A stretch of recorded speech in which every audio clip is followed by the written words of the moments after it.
হাঁটুর ব্যথার অজস্র কারণ রয়েছে এবং এক একটা কারণের জন্য সঠিক ডায়াগনোসিস আর তার জন্য সঠিক ট্রিটমেন্ট।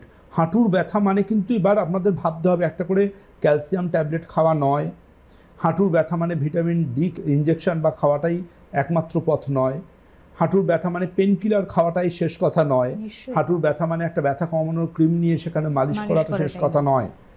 প্রপার কারণটা খুঁজে বার করাটা কিন্তু ভীষণ দরকার, যে আপনার টেন্ডানে কোনো সমস্যা এসছে নাকি কার্টিলেজে কোনো সমস্যা এসছে নাকি লিগামেন্টের কোনো সমস্যা এসছে। যেমন আবারও বলবো, ফিমার আর প্যাটেলার সংযোগস্থলে প্রচণ্ড রকম চান্স থাকে অস্টিওআর্থ্রাইটিক চেঞ্জেস আসার, সেই জায়গায় কোনো অস্টিওআর্থ্রাইটিক চেঞ্জেস আসছে কিনা। ছোট ছোট পাঁপড়ের মতো টুকরো, ছোট্ট ছোট্ট হাড়ের টুকরো তৈরি হয় যাকে বলে অস্টিওফাইটস।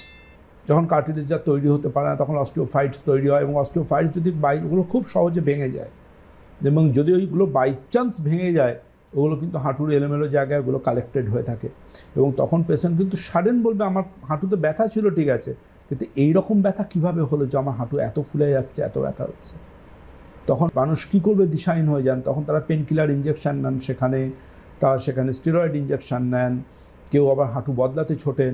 তো আলটিমেটলি আমার বক্তব্য যেটা সেটা হচ্ছে যে প্রপার একটা স্ট্যান্ডিং পজিশানে এক্সরে আর একজন কোয়ালিফাইড ডক্টর, এই দুটোর উপর ডিপেন্ড করছে। যদি আপনি মনে করেন যে আমি অনেক কিছু এগুলো করে ফেলেছি, এবার আমি আয়ুর্বেদিক সিস্টেম অফ মেডিসিনের সাহায্য পেতে চাই, যার মাধ্যমে এই ব্যথাবিহীন সকাল আমার জীবনে আবার ফিরে আসবে,